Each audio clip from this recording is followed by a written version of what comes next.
안녕하세요. 김성규 교수입니다. 자, 강의 교재는 최신 공정관리론이죠. 그죠? 출판사는 구미서관입니다. 제1장의 이제 공정관리 개요. 어느 누구도 공정관리 개념이 시작된 시점을 알 수 없다.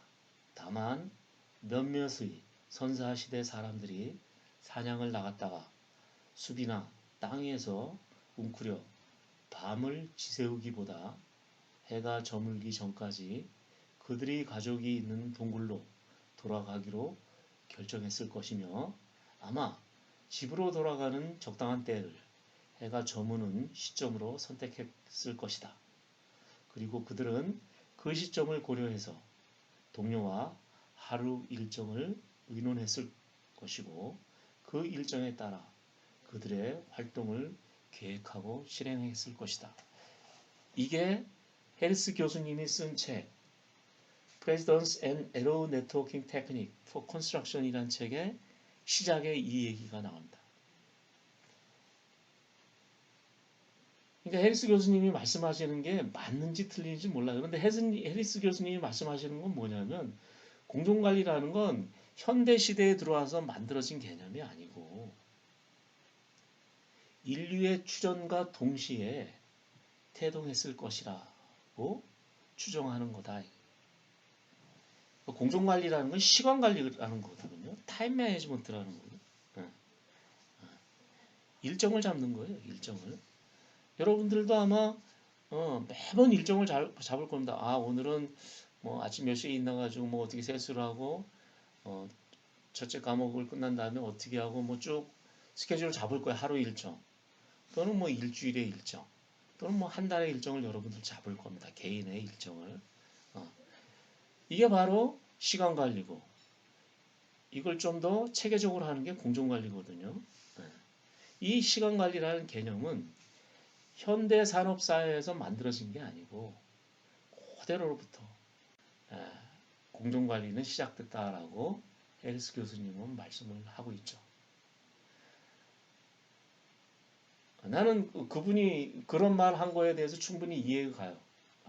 그만큼 공정 관리는 인류의 추정과 똑같은 시기에 공정관리가 태동했다라는 걸 얘기를 하고 있습니다. 그 다음에 이제 이분이 또 이제 나일강 그 범람을 얘기하면서 피라미드를 얘기합니다. 자, 피라미드 간단하게 얘기를 하는데 피라미드 건설을 뭐 한 줄 정도만 얘기하는데 저는 이제 그 피라미드에 대해서 좀 자료를 많이 찾아보고 보강을 했어요. 그 쿠프왕의 그 피라미드 가장 큰 피라미드죠. 이게 기원전 2500년 전, 지금으로부터 4500년 전에 만들어진 거예요. 참 대단한 건축물입니다. 지금도 이렇게 만드는 거 쉽지 않아요. 최초의 그 역사서가 헤로도토스가 쓴 거죠. 거기에 이제 기록이 되어 있습니다. 그 피라미드에 대해서. 그 역사가 헤로도토스는 기원전 한 500년 전 사람이죠. 자, 이 사람이 쓴 책에 피라미드는 약 한 10만 명이 3개월 교대로 20년에 걸쳐서 만들었다. 건설했다. 그 돌 하나, 피라미드의 돌 하나는 보통 평균 2.5톤이고 이게 한 230만 개가 들어갔대요. 피라미드 내부 구조는 굉장히 복잡하다라고 기록을 하고 있습니다. 그 다음에 이제 독일의 보르하르트라는 사람이 좀 더 진전된 내용을 또 발표를 했어요. 뭐냐면 피라미드 건설 계획은 2번이 변경되었답니다. 참 신통한 사람이에요. 이런 걸 어떻게 아는지 말이죠. 그죠? 그 다음에 피라미드의 내부에 왕과 왕비의 매장실은 제3차 계획에 의해서 완성되었다고 합니다.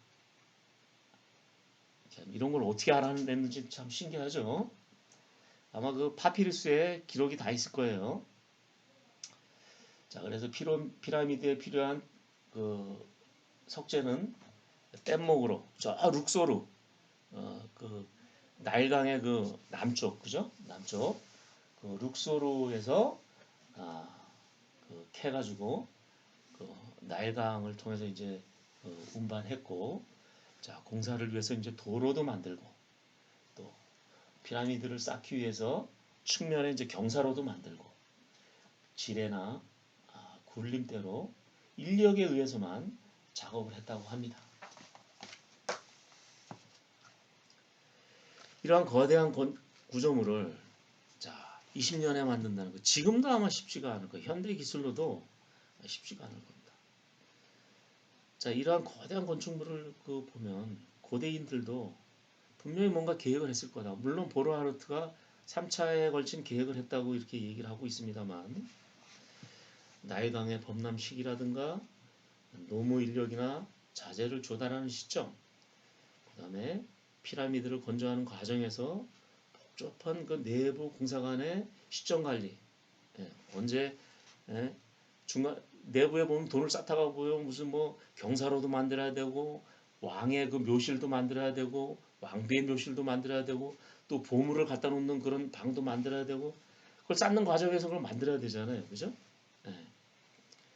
그래서 그런 시점 관리를 하지 않았다면 이런 거대 건축물을 원시적인 건설 기술로 20년 내에 만든다는 건 아마 불가능했을 거다. 그래서 고대 이집트의 건설 기술자들은 여하튼간에 시간 관리를 하지 않았을 건가. 물론 우리가 지금 제대로 아주 깊이는 알 수는 없지만 우리는 역사의 뭐 헤로도스나 아니면 보르하르트나 여러 가지 기록을 놓고 보고 그다음에 그 주변에 있는 여러 가지 뭐 파피루스라든가 아니면 돌에 새겨진 여러 가지 그 상형 문자들을 놓고 봤을 때 분명히 이 피라미드는 시간 관리, 공정 관리를 했을 것이다라고 짐작할 수 있다라는 겁니다. 물론 그 해리스 교수님이 나일강에 있는 그 쿠프왕의 그 피라미드에 대해서 얘기를 하면서 이렇게 디테일하게 얘기는 하지는 않았습니다만 제가 좀 조사를 해서 추가를 한 거죠. 나는 해리스 교수님의 추정이 맞다고 이렇게 생각을 합니다. 그 다음에 이제 제가 이제 또 추가한 게 뭐냐면 그리스 시대 기원전 479년경에 만들어진 파르테논 신전 최고의 건축물 아닙니까? 기원전 500년 전에 만들었다는 거. 그 다음에 각종 그 공연장, 또 그리스의 그 유적들, 신전들, 그죠? 그 로마 시대에 들어오면 콜로세움. 그 로마의 그 이탈리아 로마에 가면 엄청난 건축물들이 많잖아요, 그죠? 네. 기원 전후로 해서, 그 다음에 우리 동양에서도 기원전 200년 경에 조성된 진시황 왕릉, 진시황, 그죠? 대단하잖아요. 그 병마용. 그죠? 그 다음에 기원전 100년경. 그죠? 그 한나라가 다시 또 진나라가 망한 다음에 한나라가 다시 통일하면서 장안을 이제 수도로 삼았죠. 그 장안 건설도 대단히 도시계획이 잘 되고 건물들이 체계적으로 조성됐다고 이렇게 얘기를 하고 있습니다. 그리고 장안 건설의 특징이 뭐냐면 한무제가 그 건설하는 그 건설 책임자한테 너 언제까지 끝내지 못하면 너 죽는다라고 그 경고를 한 기록이 나와요. 그럼 이 건설 책임자는 자기 목숨이 달려 있기 때문에 이 거대 도시, 거대 건축물들을 아마 그 5년인가 뭐 그 정도 시간밖에 안 준 걸로 알고 있는데 그 내에 끝낸 거예요, 그거를. 그러니까 그런 것들을 보면 뭔가 시간 관리를 하고 공정 관리를 했을 거다라고 추정을 할 수 있다라는 겁니다. 요거는 제 생각이에요.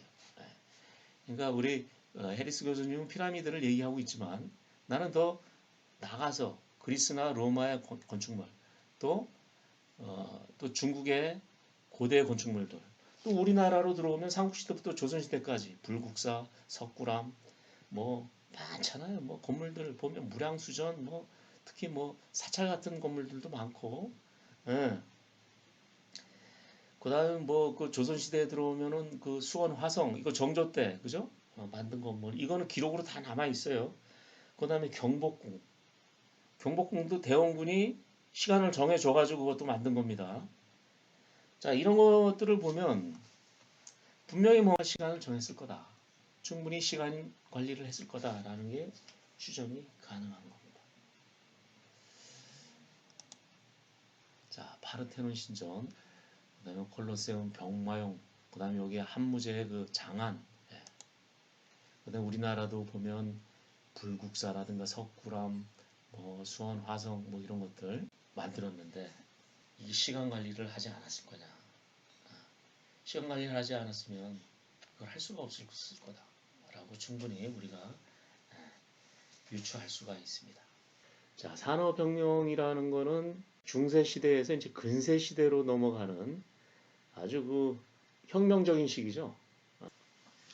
되게 산업혁명은 영국에서 시작했다 이렇게 이제 얘기를 합니다.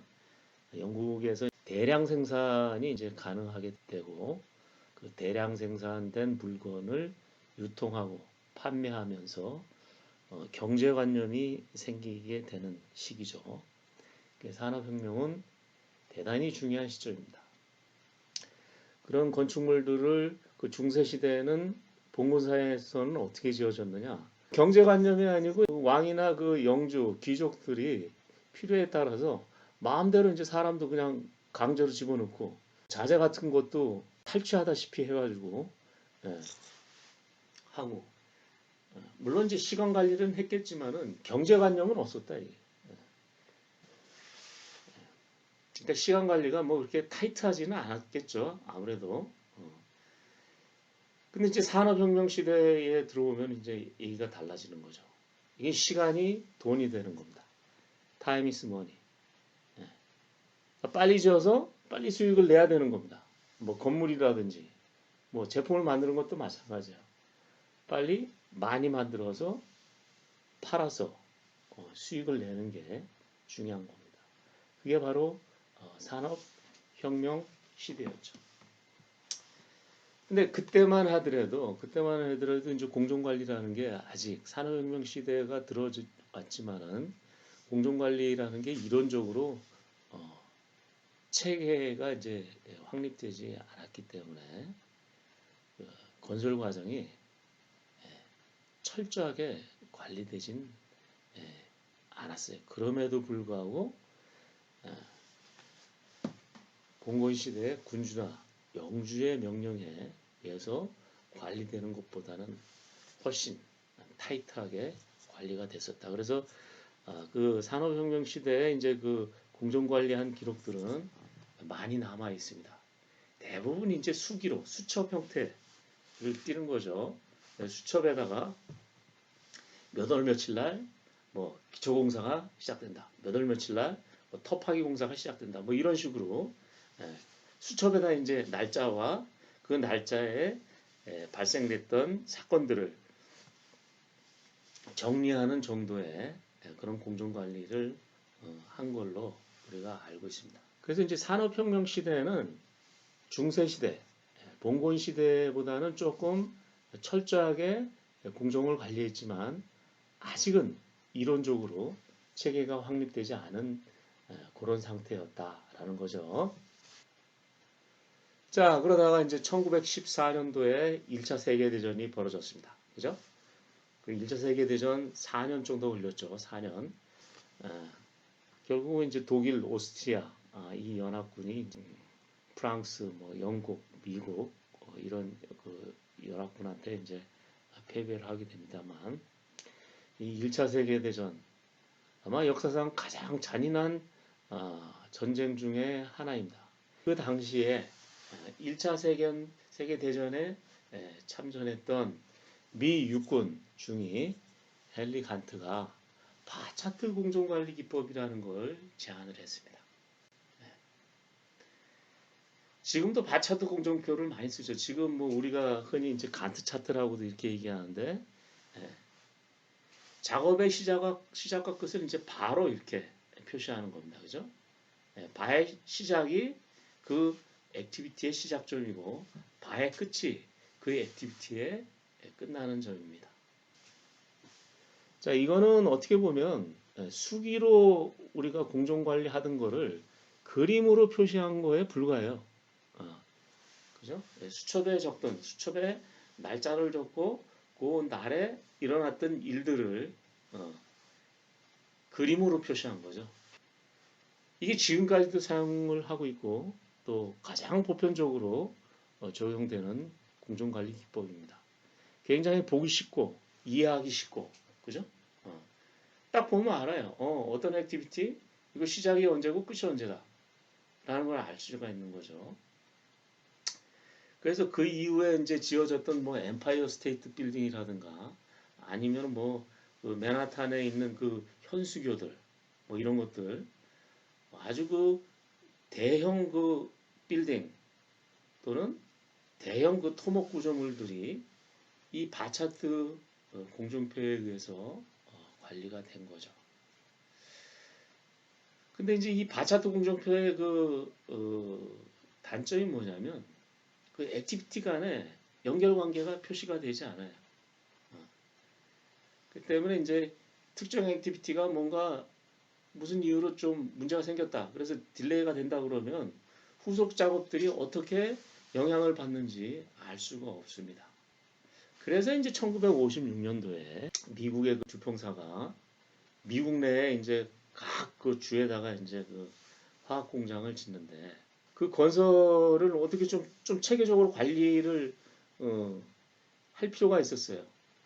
그래서 이제 주평사의 그 사업 관리 팀한테 야 이거 좀 어떻게 좀 체계적으로 관리할 수 있는 방법을 좀 모색해라 했더니 그 주평사의 그 건설 관리 팀에서 크리티컬 패스 메소드 CPM 공정 관리 기법이라는 걸 제안을 한 겁니다. 1956년도에. 이건 뭐냐면 우리가 바차트에서는 액티비티 간의 연결 관계가 표시되지 않아요. 그래서 특정 액티비티가 뭔가 문제가 있다 그러면 후속 작업에 어떻게 영향을 미치는지 판단할 수가 없고 전체 프로젝트의 그 주요 공정들이 어떻게 흘러가는지 판단이 안 돼요. 바차트는. CPM 기법은 뭐냐면 모든 액티비티를 다 선행으로 연결해 놓은 겁니다. 예. 간단한 그 전제 조건이 뭐냐면 모든 작업은 반드시 선행 작업이 있어야 된다. 물론 최초로 시작하는 액티비티는 선행 작업이 필요 없겠죠. 착공 뭐 이런 것들은. 그러나 그 나머지 액티비티들은 반드시 선행 작업이 있어야 된다. 그 다음에 선행 작업은 있으면 반드시 후행 작업이 있어야 된다. 물론 마지막 준공 작업은 후행이 없겠죠. 그러나 준공 이외의 모든 작업들은 후행이 있다라는 겁니다. 모든 작업들은 선후행 관계가 있기 때문에 그거는 연결이 가능하다라는 겁니다. 그래서 모든 작업들을 다 선후행을 연결한 거. 그게 바로 크리티컬 패스 메소드예요.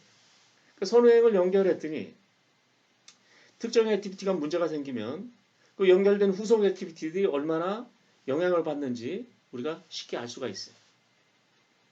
두 번째는 뭐냐면 그 액티비티 연결 관계 중에 여러 연결 관계가 있는데 그 중에 여유 시간이 전혀 없는 그 경로가 있단 말이에요. 그걸 우리가 크리티컬 패스다 이렇게 얘기합니다. 가장 중요한 패스. 여유 시간이 없는 패스. 여유 시간이 없다는 건 뭐냐면 그 패스상의 특정 액티비티가 지연이 발생한다 그러면 전체 프로젝트의 준공 시점이 지연되는 거죠. 이 기법을 1956년도에 듀퐁사에서 제안한 겁니다. 공정관리 그 역사상 아마 가장 큰 도약을 이룬 그런 기법이 아닌가 이렇게 생각을 합니다. 자, 그 다음에 이제 1년 있다가 1957년도에 미국 해군성에서 폴라리스 잠수함 이게 이제 그 잠수함에서 그 물속에서 이제 미사일을 쏘는 거죠. 이걸 개발하면서 이제까지 잠수함에서 미사일 쏘는 거 이거 해본 적이 없거든요. 그러니까 처음 해보는 프로젝트예요. 이걸 어떻게 관리할 거냐? 이것도 이제 그 크리티컬 패스 메소드랑 비슷해요. 단 하나 차이는 뭐냐면 액티비티 공기를 딱 하나로 판단하는 게 아니라 3점으로 추정하는 거예요. 그러니까 처음 해보는 프로젝트니까 이 액티비티가 얼마나 기간이 얼마나 될지 잘 모르겠다 이게. 그 3점으로 추정해서 전체 네트워크를 확률로 평가하는 공정관리 기법. 이걸 우리가 PERT 또는 Project Evaluation Review 테크닉이다 이렇게 얘기합니다. PERT. 이 PERT 기법은 지금도 리스크 매니지먼트 쪽에서 많이 적용하는 기법입니다. 그러다가 이제 그 1961년도에 스탠포드 대학교의 존 폰달 교수님, 지금 뭐 돌아가셨죠, 이분도 굉장히 유명하신 분인데, 예, 존 폰달 교수가 ADN 기법은 그 액티비티를 에로 화살에다가 화살을 이제 액티비티로 보는데, 피덴 기법은 뭐냐면 그 화살의 시작과 끝의 동그라미, 그걸 우리가 이제 노드라 그러는데, 그 노드를 액티비티로 하는 걸 제안한 거예요. 이걸 이제 나중에 우리가 이제 피덴 기법, 프레시던스 다이어그래밍 메소드다 이렇게 얘기하는데, 별로 그 주목을 못 받다가 미시간 대학교, 유니버시티 오브 미시간, 거기에 박사 과정에 있던 폰세 캠퍼스, 이 사람이 누구냐? 해리스 교수님의 제자예요. 그 사람의 그 박사 학위 논문에 PDM 중복 개념을 이제 발표를 했습니다. 그래서 지금은 그 모든 공정관리 소프트웨어들이 PDM 기법 기반으로 해서 돌아가고 있어요. ADM 기법은 더 이상 활용하지 않고 있습니다. 근데 이 PDM 기법도 문제가 많아요. 왜냐하면 이제 표현상으로 이게 바차트 형식으로 표현되기 때문에 수식적으로 쭉 나열됩니다. 그래서 논리를 잘 알 수가 없어요. 그래서 우리나라는 아직도 듀퐁사가 만든 ADN 기법을 좋아합니다. 우리나라는 현장에서. ADN 기법의 이제 가장 큰 장점은 뭐냐면 전체 공정을 한 페이지에 볼 수가 있어요. 근데 PDN 기법은 그게 잘 안 됩니다. 근데 ADN 기법의 단점은 뭐냐면 액티비티 간의 중복이 표시가 안 돼요. 근데 PDN 기법의 가장 큰 장점은 뭐냐면 액티비티 간의 중복이 표시돼요. 그래서 PDN 기법은 굉장히 일정 계산이 정확해요. 그러나 ADN 기법은 조금 정확성이 떨어져요. 그래서 제가 이제 고민을 했습니다. 비대행 기법이라는 걸 2010년도에 세계 최초로 제안을 했습니다. 자, 기존의 비대행 기법의 경우에는 중복 관계는 표시를 하지만 공정표가 표현이 굉장히 그 문제가 많아요.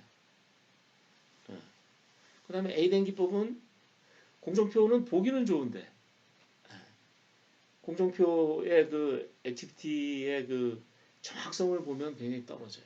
그래서 저는 P된 기법 이상의 액티비티 간의 중복 관계도 표시하면서 ADM과처럼 보기에도 좋은 전체 공정의 흐름을 시각적으로 표현하는 데 좋은 기법, 비대행 기법을 제안하게 된 겁니다. 내가 뭐 갑자기 제안하게 한 건 아니고 피덴 기법을 오랫동안 쓰다 보니까 이거 문제 많다. 전 세계적으로 쓰고 있지만 문제가 많다. 특히 우리나라에서는 안 쓰려고 하니까. 그래서 그러니까 이제 공정관리가 발전이 안 되는 거예요. 그래서 좀 공정관리를 좀 활성화시키고 그러면서 우리나라 건설업이 좀 발전하게 되기 위해서 비대행 기법을 제안하게 된 겁니다. 자, 제가 지금 비대행 기법을 제안을 했어요. 그러면 비대행 기법이 마지막 궁극적인 공정관리 기법이냐? 저는 그렇게 생각 안 합니다. 그래서 공정관리는 앞으로도 계속 발전해 갈 겁니다. 단 하나, 지금 이 시대에 어떤 기법이 가장 적합한 건가? 지금 현재의 그 공정관리 기법으로서는 비대행 기법이 가장 앞서 있다. 저는 감히 이렇게 얘기하고 싶습니다. 1.2 공정관리 정의에 대해 설명하겠습니다. 공정관리에 대한 정의는 산업 분야마다 조금 다를 수가 있어요. 건설업에서의 공정관리와 제조업에서의 공정관리는 조금 다릅니다. 제조업은 굉장히 그 외부 환경에 노출되지 않는 실내에서 대량 생산을 하는데 굉장히 또 반복적인 그런 형태의 프로세스를 시간 관리하는 개념이죠. 그러니까 굉장히 프로세스가 정확해요.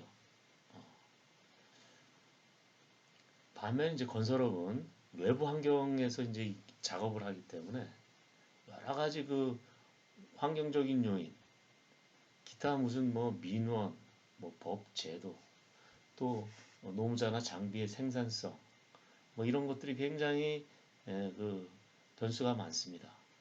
그래서 건설업의 공정관리는 그 제조업의 공정관리처럼 그렇게 아주 정확하게 딱딱 떨어져서 그 관리가 될 수가 없죠.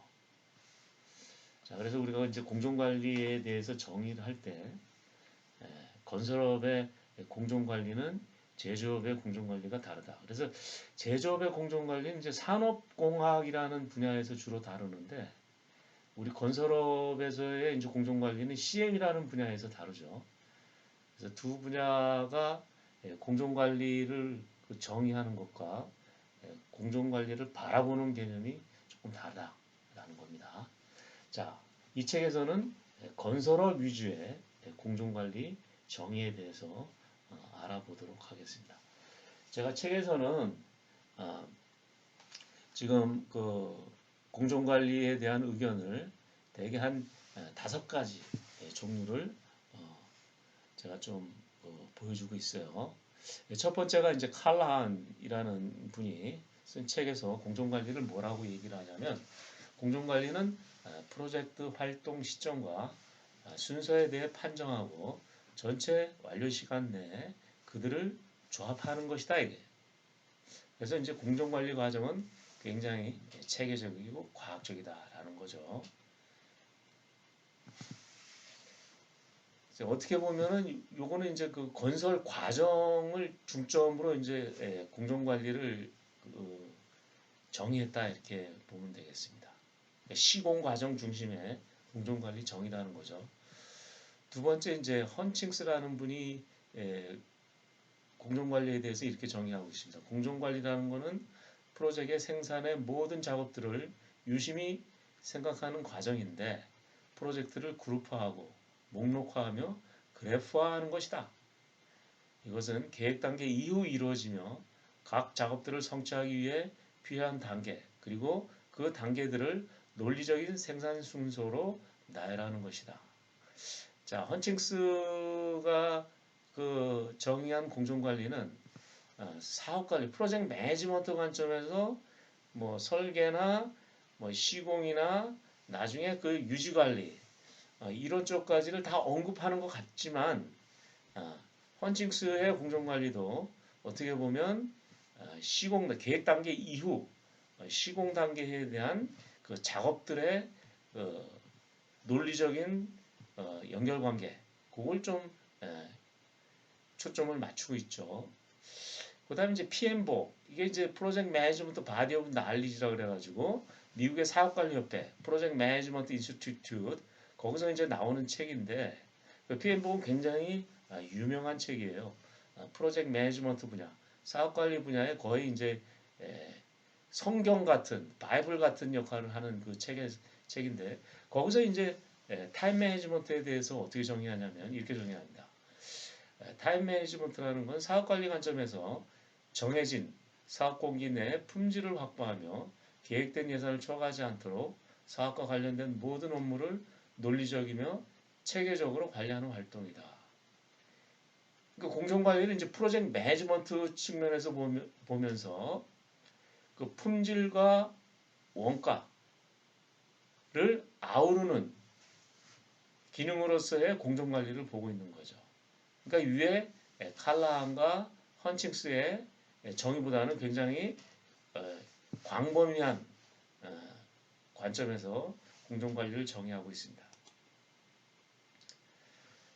그 다음에 이제 베리스라는 사람이 벨이라는 사람이 이제 그 정의한 것을 보면 공정관리라는 건 기획, 공정, 프로젝트의 기능, 운영, 자원을 관리하는 것인데 전문 건설 사업 관리자 이걸 우리가 영어로는 프로페셔널 컨스트럭션 매니저 PCMR이라고 얘기를 합니다만 전문 건설 사업 관리자가 직면하는 가장 도전적인 업무 중 하나다. 공정이라는 업무가. 그래서 전문 건설 사업 관리자는 통상적으로 활동들을 적절하게 우선순위 매기고 포함되는 자원들을 적절하게 배분하는 데 필요로 하는 전체 계획과 공정관리 그리고 통제 업무를 실행한다. 그러니까 벨이라는 분이 정의하는 공정관리는 앞에 PM복이 얘기하는 그 공정관리처럼 프로젝트 매니지먼트 아주 광의의 공정관리를 정의하고 있습니다. 그 다음에 이제 포페스쿠라는 분이 정의한 걸 보면 공정계획이라는 건 사업계획을 논리적인 순서로 표현하는 복수의 작업들과 활동들을 포함하고 있다. 공정계획은 다양한 사업 참여자들에게 사업계획을 의사소통하며 사업을 통제하고 의사결정을 위한 사업 정보를 관리자들에게 제공하는 수단으로 제공된다라고 얘기합니다. 그러니까 포페스쿠도 공정관리를 사업관리 관점에서 보는 거죠. 그러니까 큰 프로젝트 매니지먼트 관점에서 공정관리 계획을 보는 겁니다. 그래서 공정관리의 정의를 이제 이렇게 정의를 하면 위에 이제 한 5가지의 예를 들었는데 정의의 예를 2가지 관점에서 우리가 볼 수가 있어요. 첫째는 공정관리를 건설공사 관점에서만 공정관리를 봅니다. 시공 관점에서만 건설공사 관점에서의 공정관리는 건설공사를 정해진 기간 내에 경제적으로 완성하기 위해 필요한 작업들을 분류하고 이들의 공기와 순서를 결정하는 거니까 그러니까 시공 과정에서 우리가 필요로 하는 작업들을 도출해서 그걸 논리적으로 연결하는 그런 걸 이제 공정관리다라고 얘기하는 거죠. 굉장히 이제 협의의 공정관리를 얘기하는 겁니다. 반면에 이제 2번째는 PM복에서 얘기한 공정관리와 같은 개념인데 공정관리, 원가관리, 품질관리는 사업관리의 3가지 주요 기능이다. 자, 여기서 공정관리는 뭐냐? 품질관리와 원가관리를 포함하는 건설사업관리, 컨스트럭션 매니지먼트의 핵심 기능이다. 그러니까 2번째 공정관리 정의는 뭐냐면 굉장히 광의의 공정관리를 얘기를 하는 거죠. 나는 이제 그 개인적인 경험은 첫 번째와 2번째 정의를 모두 경험을 했습니다. 2번째는 광해 공정관리 원자력발전소, 인천국제공항, 경부고속철도에서는 공정관리를 이렇게 건설사업관리 관점에서 공정관리를 보는 거고 일반 건설회사 현장에서는 어떤 걸 보느냐 단순히 그 공사에 필요로 한 작업들 그걸 분류해내고 이들의 공기와 순서를 결정하는 것만 그 공정관리라고 판단하는 거죠. 이런 그 협의의 공정관리도 저는 경험을 했습니다. 그래서 공정관리 이렇게 크게 2가지가 있는데 일반적으로 우리가 공정관리 많은 그 책에서 얘기하는 공정관리 뭐 내가 이제 그 첫날에도 얘기했지만 일본 서적을 많이 그 번역한 공정관리는 협의의 공정관리다. 근데 미국에서 오리지널로 나온 공정관리는 이렇게 광의의 공정관리다. 이렇게만 알고 있으면 되겠습니다. 자, 그 다음에 이제 제1장의 마지막 공정관리의 역할은 뭐냐 이거 공정관리의 역할. 자, 그 책에서는 아주 제가 상세하게 설명을 하고 있습니다. 공정관리 역할. 첫째, 사업의 완료 시점을 예측하는 거다. 그러니까 사업에 필요한 액티비티를 다 도출해서 그걸 로지컬하게 연결해서 쭉 네트워크를 만든 다음에 일정 계산을 쫙 해보니 이 사업이 언제 끝날 거다 라고 사업의 완료 시점을 예측하는 거죠. 이건 발주자한테 굉장히 중요한 겁니다. 발주자는 자기가 필요로 하는 완료 시점이 있는 거예요. 그죠? 그걸 합리적으로 우리가 예측하기 위해 공정관리라는 기능을 사용하는 거죠. 2번째는 특정 작업의 착수와 종료 시점을 예측한다. 우리가 네트워크에서 많은 액티비티들이 서로 선행으로 연결되어 있어요. 자, 그 중에 특정 액티비티의 시작과 끝을 알고 싶다 이거예요. 그래야지 내가 뭔가 준비를 할 수 있다. 예를 들어 뭐 커튼홀을 설치하는 액티비티다 이거예요. 그럼 커튼홀을 설치하기 위해서는 그걸 그 전에 설계를 해서 시제품을 만들어 가지고 테스트를 한 다음에 테스트가 오케이 되면 제조를 해서 운반을 하는 거죠. 보통 1년에서 2년씩 걸립니다. 자, 그럼 커튼홀이 공사가 착수하는 시점이 언제냐? 그거에 맞춰 가지고 우리가 2년 전부터 준비를 해야 되는 거죠. 그거 말고요. 뭐 토공사를 한다 그러면 토공사에 필요한 장비들 예를 들어 백호라든가 덤프트럭이라든가 이런 거 필요하다고 아무 때나 이렇게 뭐 장비 회사한테 불러서 쓸 수 있는 건 아니에요. 보통 한두 달 전에 예약을 해야 됩니다. 자, 그래서 두 번째의 공정관리의 또 중요한 역할은 뭐냐? 특정 작업이 언제 착수하는지 종료하는지 정확하게 예측하는 거죠. 예, 전체 작업들을 네트워크로 연결을 해서 말이죠. 자, 그 다음에는 공정관 또는 협력업체 간 분쟁을 예측하고 조정한다. 이것도 굉장히 중요합니다. 우리가 공사를 하다 보면 같은 공간에서 여러 작업이 진행될 수가 있어요. 그럼 이게 갈등이 생깁니다. 예를 들어 미장공사와 조적공사가 한 공간에서 같이 시작된다. 그럼 서로 굉장히 그 마찰이 일어날 경우가 많거든요. 또는 조적공사랑 설비공사랑 같이 된다. 조적 막 쌓고 있는데 막 설비가 와가지고 그 파이프 구멍을 막 뚫는다 이거. 그 조적하는 사람이 얼마나 승질 나겠어요. 그죠? 그러니까 원래 조적을 하기 전에 파이프를 설치를 해줘야 됩니다. 설비에서. 그렇게 안 하고 조적이 먼저 한 다음에 뭐 파이프가 들어온다든가 그런 협력업체 간에 분쟁이 발생하고 그것 때문에 공사가 지연되고 비용이 상승할 수가 있거든요. 그러니까 정확하게 네트워크를 짜서 설비 너는 언제 들어오고 조적은 언제 하고 이런 것들을 정확히 우리가 알려주는 게 중요하다. 그게 또 공정관리 역할이다. 그 다음에 이제 다양한 자원들을 관리합니다. 자원이라는 건 뭐 돈도 있고 머니 돈도 있고 뭐 장비도 있고 자재도 있고 여러 가지가 있습니다. 이 자원들을 어떻게 관리하느냐? 그 네트워크의 액티비티에 얹어 놓는 거예요. 아, 이 액티비티는 뭐 5명이 들어간다. 이 액티비티는 장비 뭐가 들어간다. 이 액티비티는 뭐 어? 인원의 뭐 저기 노무 인력 중에 뭐 미장공이 얼만큼 들어간다. 뭐 이런 식으로 액티비티마다 이제 자원을 할당함으로써 그 자원들이 적절하게 배분됐는지 그리고 우리가 예상하는 한계치 내에 들어오는 건지 이런 것들을 관리할 수 있는 거죠. 공정관리가. 그 다음에 또 이제 5번째 중요한 게 준공 시점의 변화입니다. 네트워크로 다 연결을 해놓으면 액티비티를 특정 액티비티가 문제가 생겼다. 딜레이가 된다. 근데 이게 크리티컬 패스다. 그러면 후속 작업들이 다 영향을 받아요. 그러면 크리티컬 패스에서 특정 액티비티가 지연이 되면 준공 시점이 지연이 됩니다. 일반 바차트에서는 그게 불가능하죠. 액티비티 간에 연결이 안 돼 있으니까. 그러나 우리가 CPM 기법에서는 그게 가능합니다. 모든 액티비티가 다 연결되어 있기 때문에. 또 비용도 마찬가지예요. 비용도 예를 들어 뭐 최초의 액티비티마다 뭐 돈이 할당됐어요. A라는 액티비티한테 1,000만 원이 할당됐어요. 근데 진행되다 보니까 이게 1,200만 원이 됐다. 그럼 특정 액티비티는 뭐 2천만 원에서 뭐 1,500만 원으로 줄어들 경우도 있어요. 처음에 예측했던 것보다 실제 이제 업체들이랑 뭐 이렇게 내고를 하면서 변동이 되거든요. 그런 것들도 네트워크의 액티비티에 돈을 이렇게 넣어봄으로써 전체적으로 전체 사업 비용이 어떻게 변화되는구나 시점별로 이런 것들을 우리가 정확하게 알 수가 있습니다.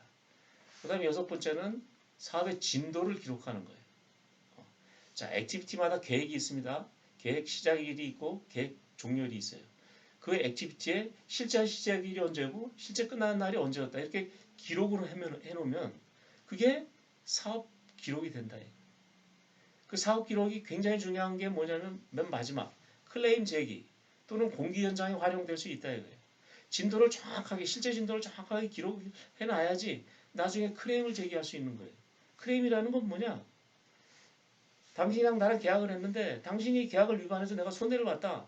그래서 손해를 보상해 달라는 게 클레임을 제기하는 거예요. 그럼 클레임의 정확한 그 클레임의 규모를 어떻게 산정하느냐? 공정표를 가지고 산정을 하게 됩니다.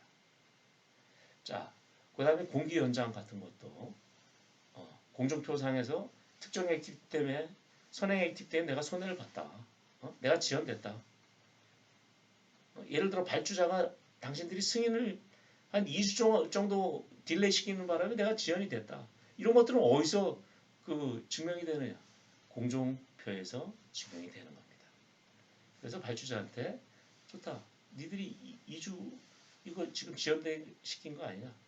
그래서 이제 2주에 대해서 공개 연장을 받고 이렇게 하는 것이 바로 이제 공정관리가 역할을 하게 되는 그런 게 되겠습니다. 오늘 강의는 여기까지 강의를 마치도록 하겠습니다.